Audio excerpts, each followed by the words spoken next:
Global producers, distributors, and rights holders, why are you waiting for license fee payments from your productions, both new and back catalogue? Pipe buys your entertainment receivables and turns it into upfront capital immediately. Pipe can help you pull forward up to 5 years worth of contracted license fees from all the major streamers and broadcasters, so you can use the capital to produce more, acquire more, finance more, and grow your business on your own terms. Sign up today at pipe.com/entertainment. That's pipe.com/entertainment and start fast forwarding your receivables now. TellyCast, the TV industry news review. Hi, I'm Justin Crosby, and welcome to another TellyCast. On this week's show, we're revisiting the co-production Evolved panel, the session that wrapped up the first TellyCast Content Funding Festival last month. The panel features Buccaneer's Richard Tulk-Hart, Drive's Lilla Hurst, and Quintus Studios' Gerrit Kemming.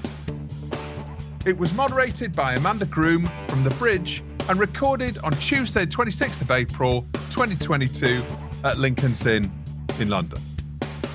Thanks to our panel sponsors, Drive. I hope you enjoy the show. Co-pros are expanding increasingly, as we know. Most of us here will understand why. I've got the most terrific panel here. So first of all, let me introduce Richard Tulk-Hart, co-CEO of Buccaneer Media. Many of you will know Richard. Lilla Hurst, co-founder of Drive TV, co-production specialist. Many of you will know Lilla. In fact, you'll know everybody. And Gerrit Kemming, who Quintus Studio, a distributor, channel owner, very interesting sort of future-facing business model behind Gerrit. So welcome, everybody. Can I now please ask you to introduce yourselves and sort of generally how you work with your company in co-production? As you say, Buccaneer, we're a non-fungible production company. No, we're very much a sort of a standard production company in the scripted space. We have 4 scripted shows going this year across very different models in each case, and now starting to line up shows for next year. But there's nothing too complicated about us. We're an indie that makes shows. Very successfully as well. Lilla? Yeah, I jointly run Drive with Ben Barrett. We launched in 2013 and we started out purely working with indies to raise co-production and pre-sale finance for their shows. And then in 2016 launched the distribution arm of the business because we just found it a little bit emotional letting go of these shows that we'd helped to kind of grow from their infancy to completion. And so they're kind of parallel businesses now. We're very much still involved in co-production, but we're also a distributor just completely across the kind of non-scripted and factual side of things. Gerrit? Quintus, so I would see ourselves more as a green light enabler than a proper co-production company. Because what we do is we're throwing both of our heads in the ring, which is the distribution and the third-party potential contribution from broadcasters, as well as our own channels and the revenues that comes from the own channels. And the money from all of this that will be generated over the next month and years for a project is what makes the partner give the power to realize the project. And in fact, really, the co-production remains, isn't it, the heavy lifter of the industry that isn't the sort of for the payment on delivery model. But Gerrit, you're shaping Quintus in a different way because you're able to leverage both as a distributor and as having your own channels. Do you want to drill down a bit more into how you work? I think the beauty of the model, how we do it is actually that we, as I said before, we have both. So we have the infrastructure of doing the distribution and get broadcasters on board as pre-sale partners, as co-producers, or in sales later on. But we also have our own channels that generate revenues in each territory of this globe. So we can always decide: are we making more money for us and for the project and for the production company? Are we making more money through our own channels in a certain territory? Or will the offer from a broadcaster will bring more money to the table, and then we can still start after the license period runs out? So we got two options in each territory, and sometimes that even works out that we can leverage one with the other by, when we get in an offer and say, oh, sorry, we get more money or we expect more money from our own channels, we can throw this back as feedback to the broadcaster, and they might raise their offer to still get the rights for this. So that is gives you some leverage. Thank you. Richard, high-end co-productions, proper co-productions, and you will have heard the word co-pro mentioned a lot today. Even bankers say that they are a co-pro partner. It's not strictly true, is it? What's a pure co-pro? Yeah, I think co-pro does get banded around quite a lot in our industry. And for me, the real definition of a co-production is where you have ourselves, Buccaneer, and another production company working together to produce something. You're in a 50-50 partnership to get the creative to where you want to get it to be and to take it out. Equally, a co-production can be where you've got two commissioning partners, say in UK, Germany, or UK, Italy, whatever it may be, and they've got similar voices in the room. A lot of what we do at Buccaneer, and I guess this is more from my background in distribution, and equally the people that I used to sell to are now buying in a sort of co-production type way, is to piece together from a commission then a number of other territories that then maybe you require extra financing, whether that be from a distribution company, an NFT apparently, or by any other sort of means. That's not a co-production. I mean, that's a commission with a number of territories pulled together in pre-sales, which is a very different thing. But I think with what we're seeing and what we've heard about, today with some of the new financing models that are coming into play, we're certainly speaking to a number of these people at the moment ourselves. I think that they're all coming with different models, and some of them really don't work, I don't think. But some of them are actually quite interestingly, and in general, the ones that seem to me to work, or maybe it works for Buccaneer, maybe it doesn't work for somebody else, but tends to be with people who have had a background in the industry, so really understand it from beginning to end, rather than coming at it from maybe a banker or whoever it may be. So I think, that there's lots out there for us as producers to get hold of at the moment. I think we also need to be quite careful about what we do end up partnering with, because of the long-term impact of what that might mean. Aha, we'll come on to that. It's all about revenue waterfalls, isn't it? Lilla, do you want to fill in? Because and I know this from the bridge, it is a full-time job to be managing a co-pro in addition to the producers. So do you want to tell a little bit about how you work? Yeah, I mean, I'll definitely echo what Richard said in that, as far as we're concerned, the co-production is definitely one whereby you have editorial partners, not just money. It's the people who are the editorial stakeholders in the project. And anything outside of that really is a pre-sale. And there are these other, horrible things kind of entering into the conversation, like acquisitions, which is such a horrible word. Has everybody heard of an acquisition? Yes, it's basically I'm going to give you peanuts, but in exchange I want you to kill yourself and do everything I ask you to do in the production. Our job very much is, we sit in the middle of the editorial stakeholders and also the pre-buyers. There's no doubt we're obviously very involved in that. We're a kind of matchmaker. We want to make sure that the stakeholders are editorially aligned. And then once we've negotiated the deal on behalf of the producer, in a weird way, we start out at the beginning of the process representing the producers and, raising finance so they can go into production. And then once we've actually raised the finance, we almost flip to the other side. And our role is to represent the stakeholders and the broadcasters and to ensure that what they get is what they paid for. And we're not doing that out of generosity. We're doing that so that they want to work with us again. No one cocks up along the way. So I think it's a sort of light touch executive producer role. Thank you. Gerrit, what about with yourself? Because your model is different. How is your co-pro club, your co-production club working in this regard? So the co-pro club plays into us being a green light enabler, as I said before. So the co-pro club is an initiative that we launched a couple of months ago, which is actually we call it the Tinder of factual content funding, because what we're trying to do is to find enough partners to get a project off the ground, right? So in some cases, it might be enough to just partner up with a production company who is flexible enough to think about the potential and put in their own money, or defer cost to a later stage and therefore reduce the budget which we can come up with. So sometimes that might work, but mostly it's important to get 1 or 2 or 3 pre-sale partners on board as well. And to do this, what we realized the most efficient way is to get all the potential interested parties to one table, or let's say in one video call.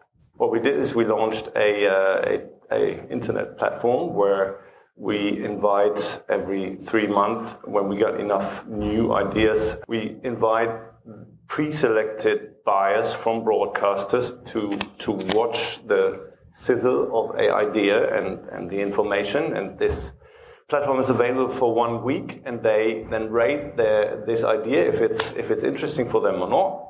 And everyone who was interested in the pre-sale or co-production, so who is interested in that idea, will be invited in to joining the co-pro club for this project.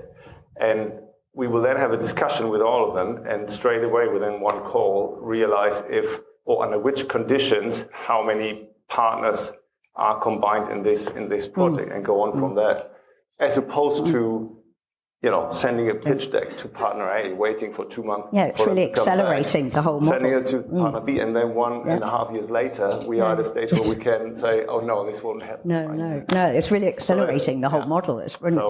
So that's what And I've got a question here. Tell us about your channels. Can you drill down into some of the detail of your channels, sure. into the content?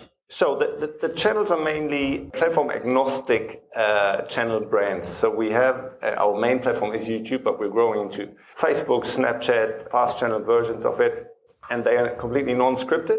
We got our first channel, and the biggest one is a very generic mainstream documentary channel. We got a history channel, a nature channel, a business-related channel, a shorts documentary channel, paranormal. So every genre that you can ask for in the documentary space or the factual space, that is our channels. Whatever works on these channels well and has high potential in the international distribution world, or high potential for being sold internationally, that qualifies for us to be we call it Quintus Original, and where we partner up with a production company to think about how we get this greenlit. And also, can we expand a bit on how you're using short form as almost a test case?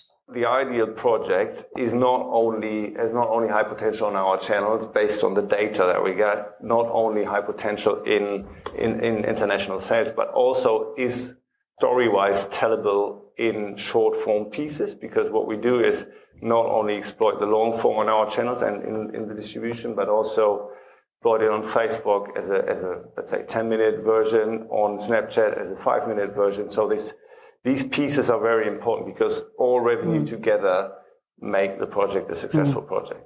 Okay, thank you. Richard, you've got a range of different models that you're working, almost like a portfolio of models. Can you talk us through some of those? I mean, firstly, in terms of the setup of the company, we have as a financial backer a distribution company, which gives us, it's useful, it's a shorthand. We can have that conversation on a regular basis if we've got a deficit that needs to be filled. So that's very helpful. We're also owned by participants. So in that, we've got the sort of £800 gorilla in LA that can help with what we do over there, access to talent, etc. So those two things work well, which then brings it to the projects, which ultimately, in terms of how we've set the slate up, is I sort of view the world differently now where you've got the SVOD players that will come in and just take world rights on a show. I mean, I think we all heard the very loud bang of the bubble with Netflix the other day. But content's going to be required for certainly a long, long time. It's just going to be how it's done. So, there's the straightforward, quick and easy. They take world, and there's no partners to speak to other than the one partner. But, I think that's, not necessarily rare, but they're hard to find, and they tend to be very, very big budget shows. So we have one of those that goes later in the year.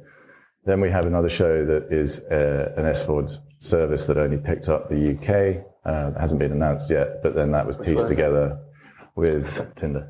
And that's been pieced together with financing from Australia, from New Zealand, one of these financing outfits that weren't here today, but has an interesting model, plus distribution. To Lilla's point about the voices that then come from doing that's a big part of managing scripted shows, is too many voices in the room on a scripted show can really damage the project. So, there is the commissioning voice, which should always be heard. But more and more, the soft money that you can get is the commissioner in a way. I mean, it's the biggest piece of the puzzle in some of the shows that we're doing. One show that we've got going is going to be filmed across Norway, Greece, Canada, and potentially some in Cuba. The story is a true story that follows those countries. Those countries happen to be, apart from Norway, very good for soft money. So when you actually pull the financing together on something like that, the biggest effort goes into maximizing the soft money, which then makes the rest of it easier and you can put more on screen. So there's those shows that sit, I think, very much in the broadcaster space. And then there's the shows that we have that we gear towards the broadcasters more than we would, say, the SVOD services, but equally you could just scale up the budget and turn it into an SVOD show as well. So it's sort of like recognizing the landscape and then fitting everything together. It's about pulling it together at the same time. I think the key with Buccaneer is the only thing we ever talk about is the voice that runs through the show and the story. And my view is, even if that show is, the one thing you hear the whole time, period is not for us. We're not doing period at the moment. And then the following year, their period show is the biggest performing show on their service or channel. What is the point in saying to a commissioner, what are you looking for? Because by the time you've got it ready, they're not looking for that. So it's always about the voice. It's about giving writers, we essentially just put our arms around writers and let them do what they want to do. And we have a stable of incredible writers. Equally, we'll do, co-production work as well. But the focus has always been around getting the creative right, and the rest will follow. And I think we're sort of starting to prove that's the case. Lockdown was a great period for development. I think we just were able to really, really focus on the development. And we're now bringing to market, I think, better shows than maybe we would have done prior to that, where we didn't have that period of time to just get on with the creative. How long does it take you to get this piece together, like from the first time you read that script? Minimum 2.5 years. Yes. And upwards of 7, 8, and Yes. Yeah. I mean, it sort of, but a minimum, I would say, is 2.5 years. Yeah. There's an interesting thing here which connects through to an earlier panel on funding. Of really, this whole day has sort of caught producers almost reclaiming some of the ground, because that's what you're doing in a way, Richard. You're sort of saying this is the voice of this show. We're not waiting for the broadcaster to say this is what we want. Yeah, you're saying this. We think this is a terrific story, and we will back this. Yeah, it's just, you have to have confidence in what you do, confidence in the people you're working with, and there's so much that is out of your control that there's no point in trying to control it. But I think now more than ever, there is this sort of war, and I think the broadcasters need to step up. And everything is more expensive. It just is, whether it's the cost of talent or the crews, or every year it's just going up and up and up. I mean, we're on season 2 of a show about to start in August, where it's 15% more expensive than it was when we shot last year. And that's just, it's a fact. It's not a producer trying to get more money. It just is that. And if broadcasters want to play in the world of co-productions of high-end scripted shows, then they also need to follow that. And you can't just say, oh, the SVODs are coming, and well, yeah, they are. But there is a way now with the major territories to pull together £3 million an episode of a show, on a show, and that's going to deliver your high-end scripted shows. An argument's the wrong word. It just feels like there's a continual conversation sometimes feels a bit circular, but now is coming together with broadcasters starting to really step up. I've got a question here. What does soft money mean? Money you don't have to pay back. So government agencies, for example, Asia brings in a lot of soft money you don't have to pay back. Yeah, I mean, if you're bringing a show to Greece, then it's good for Greece. So Greece has a thing in place where you can, for every euro you spend in Greece, claim back 40% against certain things, not exec producer fees, unfortunately, but lots of other things. So it ends up being a very big part of the financing. It's, like Lilla said, it's free money. And Lilla, can we move on to revenue waterfalls, what everybody really is interested in? Where does the money come back in? And the importance of understanding when you go into a co-production how the money's going to come out. You know, it's not, that side of it's not a very dark art, I don't think, in what we do. It's, in general, interestingly, when I started working in co-production, broadcasters often were, if they were investing 50% of the budget, they were expecting 50% of the net receipts. That's all gone. I very, very rarely have to haggle with a broadcaster now over net receipts. But what obviously we see much more now is distributors investing against rights because there's a shortfall on the budget. And they're always going to want to recoup in the first position. So that's most of the time, that's your first waterfall. I'm just about to do a deal at the moment, which involves a kind of private financier as well. And we've managed in that scenario still as the distributor to be able to recoup our investment in the first position. And then they're going next. But to be fair, I think we've only managed to do that because they know that we've already lined up a deal that covers our recoupment, so they will start recouping quite quickly. But yeah, I mean, that's generally how I think it's not particularly complicated. I think it's far more complex probably in scripted than in non-scripted. Is it, Richard? Yeah. Well, yes. And also talent demanding back-end positions, heavy, strong back-end positions. Well, I mean, you know, everybody sees now that, you know, it's about 3 minutes worth of executive producers on a show before you actually start to watch it. And, you know, that's just a way of the agents getting more for the talent. I mean, I was out with one of the main agents last night, and the demands that have been asked for, I think that, again, I think, you know, with what's happened at Netflix, there is a sort of level of uncertainty, I would say, at the moment. People are going to think a lot more carefully about what they spend and on what. And I think it's about to be a huge advantage to the UK and European producers, particularly who are able to make shows for $2 million an episode that look fantastic. But in America, everyone's like, it's got to be 5, it's got to be 5, you know. Well, there isn't as much around to spend on those sorts of shows. And some of these smaller shows are doing fantastic numbers for Netflix, for Amazon, for, you know, all of the above. So budgets are going to change, and that's going to impact on what agents can ask us for their talent, which at the moment is the earth. Yeah. I've got a question here. How has the pandemic affected the co-pro landscape?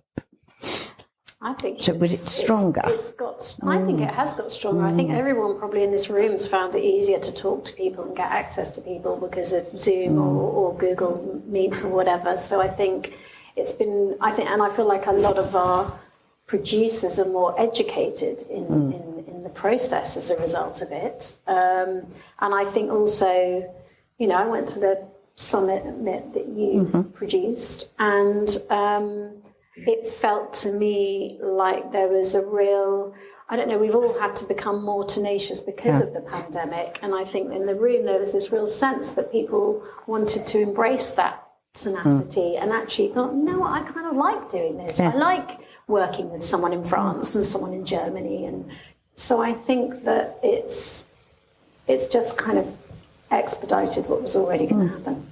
And I certainly know from Asian producers that I'm working with that they have felt, it's a generalization of course, but they felt for a long time like the West was being the masters and would fly in and drop in DOPs and whatever.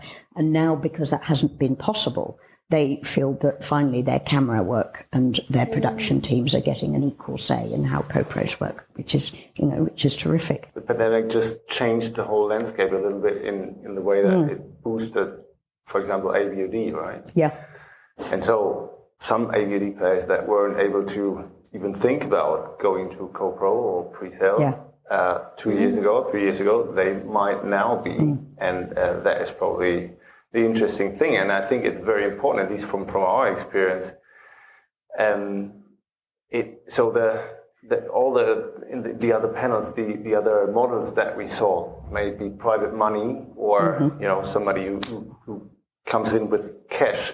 It's all good to get things maybe finance cash flow wise, but in the end, what we need is every project needs to be a business case and profitable in itself, right? So if the money comes from Richard or from Lilla, it doesn't matter. They want to make back the money, and if they don't, they won't work with us anymore, right? So the important thing is that may they be preset partners or later on licensed partners, we need to have the broadcasters to still pay the money or get money from AVOD or SVOD players or whatever. And I think the interesting thing in the VOD space being grown up now is that the long term, or let's say the shelf life of a project has become way longer, because like in the linear world back then, it was 3 years license period. Yeah. After that, you had to hope for the buyer relicense the project, because otherwise you won't make money at all, right? Whereas meanwhile, the 4-year-old content sits alongside the new content and still returns revenue right? For the next 7 years or 8 or 9 or 10 years. Yeah. I think that's very interesting, but that also plays into what I said before, that the producer might need to think about here and there, do we necessarily need to get all the money and our profit up front, or can we maybe defer it to later? Yeah, that's a really interesting point, isn't it? Do we look at this much more over the long term? To be fair, I think a lot of producers here in the UK do that already. They kind of barely charge for their own costs and hope that they'll make a profit further down the line from distribution, because that's the only way they can get it off the ground. And is that, Lilla, because of the rights position of indies in the UK, really, which doesn't apply in other countries? So because we own the rights. Yeah, and I think that was a really sort of interesting comment at the end of the last session about, but you've all got to get your heads around letting go of your IP. Yes. That's I know, I thought that caused ripples. IP is the North Star, that's what everybody... And on that fabulous segue, Richard, to your maximising of IP. So drama, I'm thinking particularly of House 2 and Murder in House 2. I listened to the podcast over the weekend. It was absolutely fantastic. So, and it's talking about, that's a great example of a drama, and that now you've also got the focus on doing that as a factual programme plus a podcast. Tell us a little bit about that, because that's all maximising the IP, isn't it? So that was Murder in House 2, just very briefly, was the story of the biggest massacre in Haditha in Iraq by not Royal Marines, US Marines, and became the longest, most expensive trial in the US for a war crimes trial. Michael Epstein, the director, and Buccaneer came together, where Michael became a part of the defense team and filmed over 10 years or so, and made this sort of very powerful docu-film about the whole event. That sort of happened and then left, and it was done in 2018, and then in lockdown we were a bit bored, and so we thought, well, actually this would make a great podcast, because there was 117 hours of footage, and it always felt as though the story had been slightly too condensed. And so we were able to sort of pull it out, and over 10 episodes created the podcast of the story, which has subsequently been picked up by somebody in LA who wants to make that into a drama, close-ended drama. So that, of course, sort of set the mind racing. And, podcasts, I think, are becoming a bigger and bigger thing. It's not necessarily a part of the co-production side of things, but ultimately it's a way for us to develop. shows in a fairly cheap way to then bring through an audience that then allows it to go further and beyond. So we'll be doing a lot more in that space. Yeah. Thank you. Question here: co-pro opportunities for formats. It's an interesting I question. haven't ever managed to do that. Have you not? No.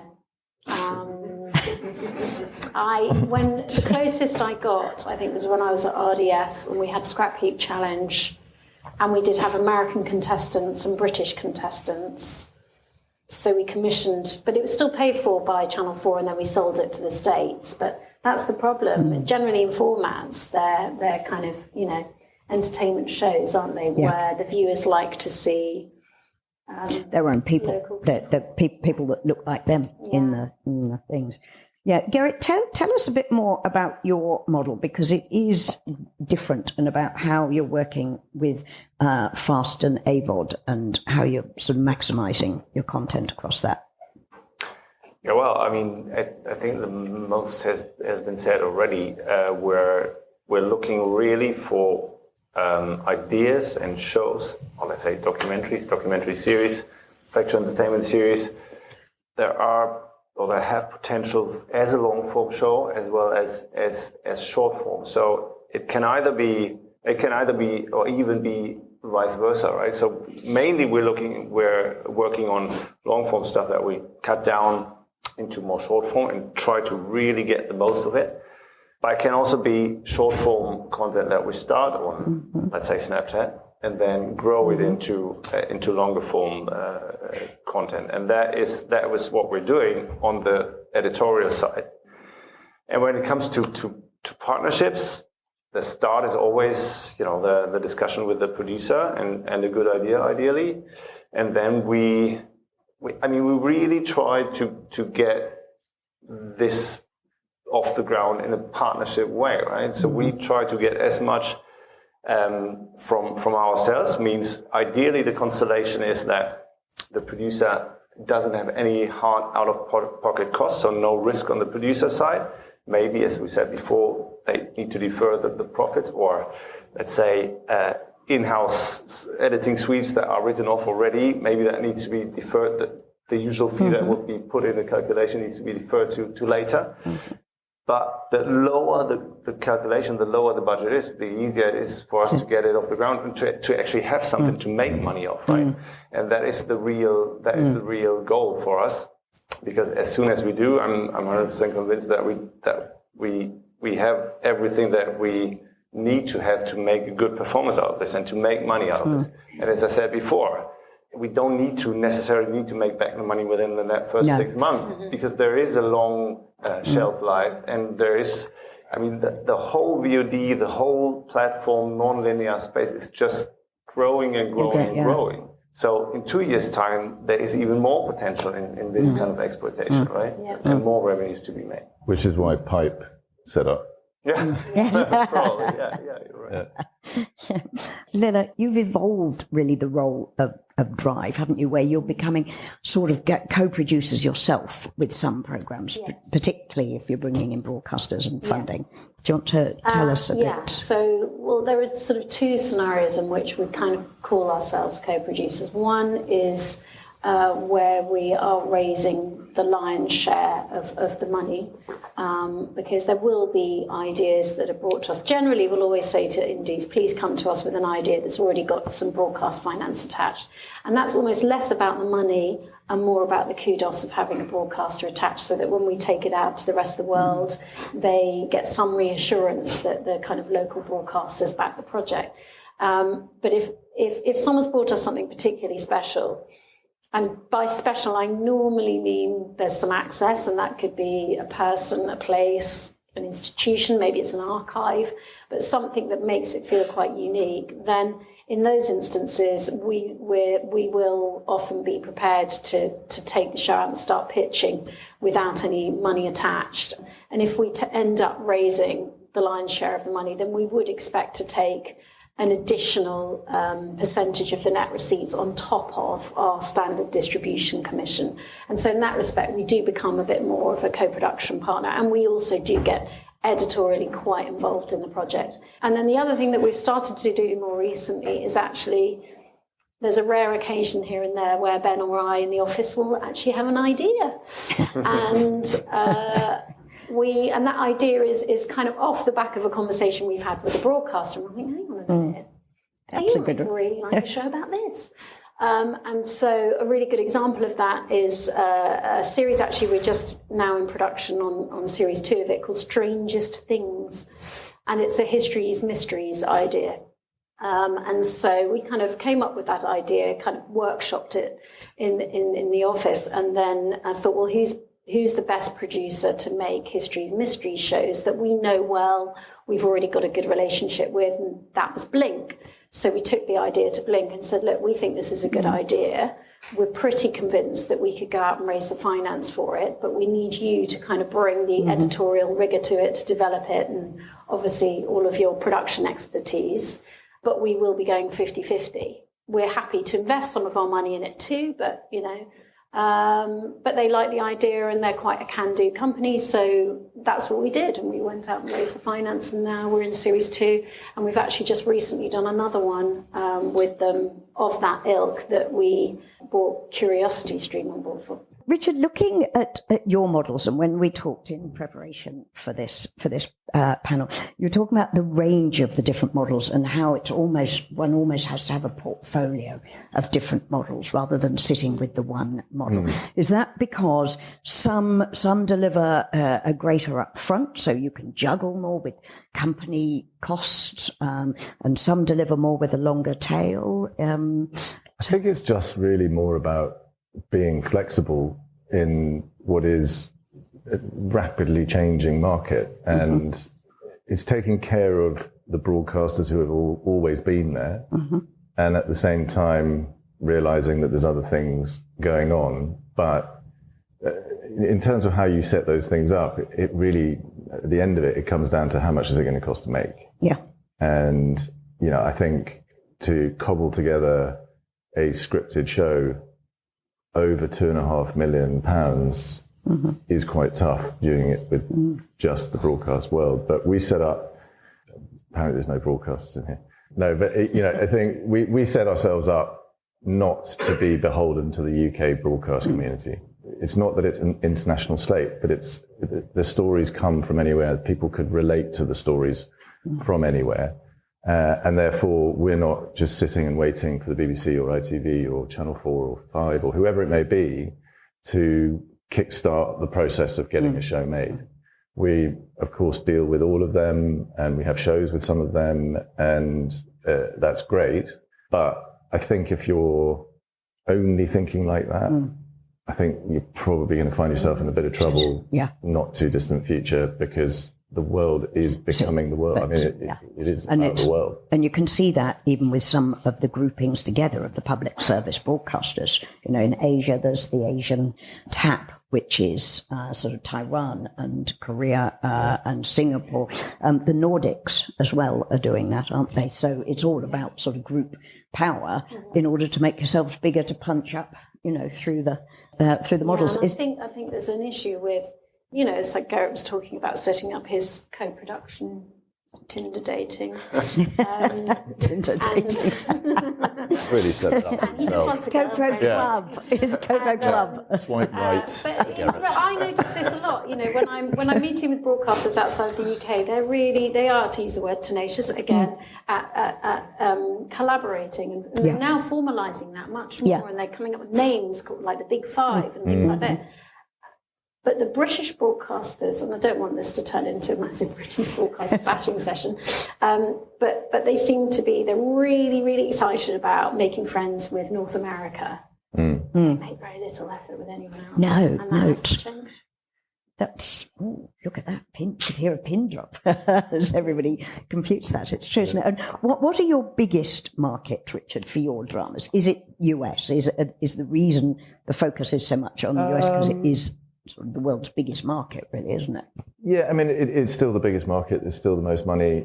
If you take a show to the US that's story is centered in Germany, then they're going to be, well, why is there no German broadcaster on board? If they're not interested, why are we interested? Yeah. But, yes, we do gear some of our shows towards being very expensive, very US orientated. But, to Lilla's point about these European broadcasters coming together, they've had to come together. Yeah. And it's not always easy. They are, in the first place, companies coming at the world from a different angle, and secondly, cultures coming from slightly different angles. And so pulling all of that together can be quite fraught. But I think it's being driven by necessity now more than anything. And I'm finding the people in positions of power at the bigger broadcasters now are people that understand that. And therefore, that's becoming easier to have those conversations. It's never easy, but it's easier. I have a very specific question here for you, Gerrit. Do you share your AVOD data with producers? With the partners we do, yeah. So whoever asked that, he does. Yeah. In fact, that's an interesting thing as well, isn't it, about sharing information? And there have been some interesting conversations today. Yeah, that's what we the question we hear a lot. So that's obviously very interesting for the partners, and I don't see a reason why not. Because in the end, it's helpful, right? Especially if we want to do you're cooperating, then it's cool if he also knows about the shows and what works and what doesn't work. So if I was to ask you to sort of predict the future, Richard, what would you say in terms of co-pros? Is it a sure exhaustion? I think we all feel that. But there's no way they're going away, is there? If anything, the relationships will become more ingrained, if you like. I would think. I think there's a long way to run in the requirement for content, and I think we're probably not yet seeing all the parties that are going to try to play in this game. I think there's going to be some very interesting new entries. You're joking about Tinder, but at Series Mania the other day, the big co-pro market, one of the headline sponsors was Tinder. And in my mind, I was thinking, hang on, they're clearly going to come into the space in some, whether it's short form or long form, who knows? But you've got, Tubi and Roku, and so there's plenty of places to go to, and that's not going to change. I think though, budgets will change. I think models of how it's funded will change. I think the other than probably the likes of Disney and probably Netflix, you'll see a lot more SVOD services working together, working with broadcasters, not taking on all of the risk. And then also, it's a world that's starting to be driven more and more and more by data. And that data will then feed into what Feedback. The producers have as conversations with them. And you touched on an interesting thing there. There was the time with SVODs where it was all right, but even they now, Lilla, you've talked about this, even they now beginning to compromise on how they have to work in different territories. I think the two things I'd say is it will change and it won't change. So you'll see, we'll still be scrabbling around trying to build this kind of patchwork of financiers on shows. There will be the differences who those people are and how they work. So there'll be new entries to market. There'll be, as you said, more AVOD probably money coming into co-production. I think particularly in the non-scripted space, I think particularly in history, because that just seems to knock it out of the park in AVOD. Also, I think we'll see a change in rights. And some more flexibility. I'm the eternal optimist, so of course I'm going to say that. But I think that probably will happen. So I think it's going to be even more. So the whole thing will be put together by even further and more smaller pieces. Because what happens is, whereas like 20 years ago we had 10 broadcasters and all of the content went to one of these broadcasters and they combined the full money that was in the market, right, to spend on the content. But now we got AVOD channels, we got fast channels, which in the US are big, but in Europe are very small, but they might grow They will up. be growing, But they won't go to a budget of a broadcaster 5 years ago, but they might have money in a couple of years' time to spend on commissions or co-production, whatever, but it's going to be smaller money. So it's going to be a bit of money from that fast channel, from that AVOD channel, from that internet page from that brand, maybe. So I think, in truth, though, it'll end up being companies like ours who subsidise all of that, and we'll go, you know what, we'll put it in and we'll do those deals. Yeah, I think we as distributors probably need to be even more or become experts not only in how to get money from broadcasters or outlets of editorial content, but maybe even from brands from out of the industry, potential players, right? Well, I think that's the other thing, actually, is it would be interesting to see whether channels who historically have had to be quite strict about other forms of money coming into shows, less in scripted, but definitely in non-scripted, it's been. And I wonder if there will be a loosening of the rules there. Regarding branded and ad-funded programming. Yeah, and I think there will have to be, because I think increasingly we're all facing a thing where the license fee money that we get for any one slot is now only just the smallest part. It's just the beginning of the conversation. Not to mention the broadcasters who say, well, you've got a commission, but we can't give you anything for it. So the whole business about piecing together the jigsaw, the funding, largely falls on our shoulders. So, Richard, what's a great co-pro in terms of an SVOD and a pre-sale or whatever? What's a really good one where you think, yes, this can work commercially immediately? If you're doing a co-pro with another production company, you can't just go into it because you like the idea. You've got to get to know the people you're going to work with. And, the one that we've just been through, there was healthy debate the whole way through. Yep. It wasn't everyone going, yes, I agree, yes, I agree. And it was clear from fairly early on that we were going to end up with a really strong show based on differences of opinions that ended up as sensible conversation as to why. It's really constructive. And it does need to be. And so almost greater than the sum of the parts. I think the project is, I really do. There's very experienced people on it, and there were young voices in it, and the whole thing felt very collaborative. And we just started the pitching process on that, and the early response has been incredibly strong. So that was exciting to be a part of. I think in some ways that's easier than two commissioning broadcasters coming together, because that can often feel like mum and dad fighting after a couple of drinks. And that's harder. That's a great way of putting it. And Lilla, what's your, I'm going to sound really lazy now. Our ideal co-pro is one that's really easy to do. It's the one that, yes, I think you're absolutely right. You want the editorial partners to both, ideally it's just two of them, but often it's more, but for them to all bring something to the table that enhances the project. But our ideal co-pro is always, it starts out obviously with a brilliant idea attached to a brilliant production company. And the brilliant idea is often, as I said before, kind of is access related. It's something that, the minute you read it, you think whoever I pitch this to is going to think this is exciting. Is going to get this, and so, the story does a lot of the work for you, in fairness. And Gerrit, with your co-pro club, not Tinder, your co-pro club, what would be great outcomes from it? And not, in terms of collaboration or genre pushing, or is it just a straightforward way to solve a problem? I mean, the interesting thing about the co-pro club so far was that though we are very experienced from 15 years of doing distribution, it wasn't necessarily the projects where we thought this will get the highest hits, that they always got the highest hits, but it was maybe smaller ones. Or we just realized, hold on, just because these two partners are on board there and that fits with our footprint and the budget is not that high, we can actually realize that, though this just made it into the co-pro club just at the last call. So what's the best project for us?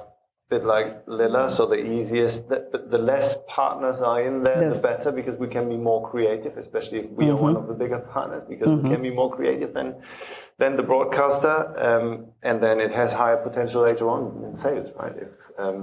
If not, so many territories are gone up front. So that's pretty much it. And the future for each of you immediately, is it to do more of the same?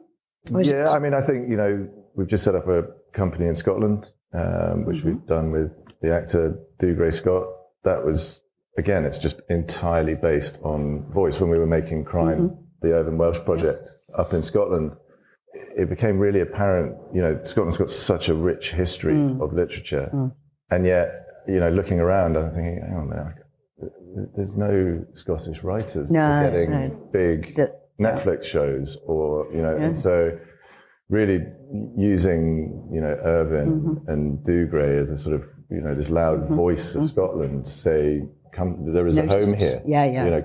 Come with your stories. And it's been like that we've got going with these unbelievable writers. And so I think we'll look probably for more voices around the world That's interesting, really authentic. We started with Scandinavian voices. For ages, the English-speaking countries were going to Scandinavia to remake what they were making brilliantly, and then you go, and what we did eventually was go to the writers of the Bridge. And, absolutely. And then you just sort of smash their culture of sort of growing up with Norse myth and our culture of Shakespeare and shove that together, and you get some really interesting something things. Really original. So more of that would be what we're trying to do. And as I say, podcast is becoming a thing for us as well.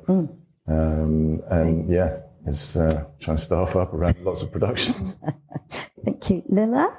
Well, until this afternoon, I was going to try and get a documentary financed through NFTs, but since Lizzie pointed out that's interesting. Legal minefields and costs, I'm rethinking that. Oh, are you really? That's interesting. Genuinely, I'm not joking. These guys all heard me wax lyrical on Friday about how I wanted to kind of experiment with it so that we could inform the producers we work with about it. Yeah, but it's really interesting now thinking about the legal minefield and those potential costs, and you suddenly think, hang on a minute, and that's the tricky thing to navigate. So, but that said, we definitely look. It's our responsibility as the company that we are to explore all new financial opportunities. That's what we kind of promise to the producers we work with, that we'll always be at the sort of vanguard of wherever the money's coming from. But that aside, we'll carry on doing what we're doing, which is we turn over every stone and we meet every new broadcaster, whether they be an SVOD, an AVOD, linear, whatever. That's what we do. And just keep working at it. It's hard work, don't it? Gerrit, what about yourself?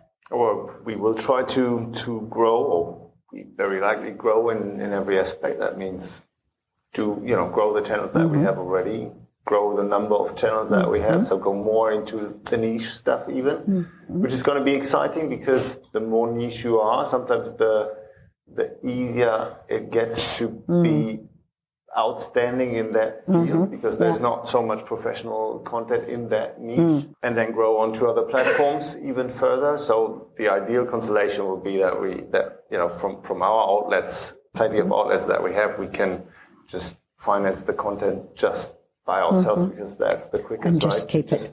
To just say, that's a good idea, let's go for it. And we're not there yet. That's what we need, the CoPro platform, to get external partners on board for projects as quickly as possible, but we're on the way. Thank you, Richard, Lilla and Gerrit. Thank you very much indeed. Guys, can we give them a round of applause?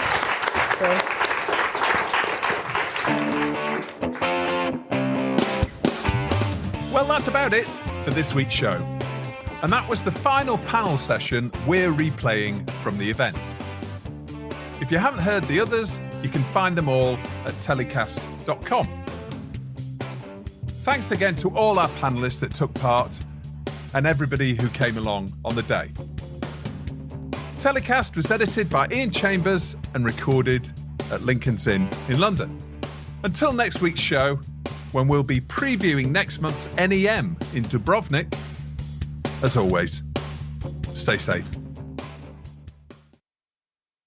Global producers, distributors and rights holders, why are you waiting for license fee payments from your productions, both new and back catalogue? Pipe buys your entertainment receivables and turns it into upfront capital immediately. Pipe can help you pull forward up to 5 years worth of contracted license fees from all the major streamers and broadcasters, so you can use the capital to produce more, acquire more, finance more, and grow your business on your own terms. Sign up today at pipe.com/entertainment. That's pipe.com/entertainment and start fast forwarding your receivables now.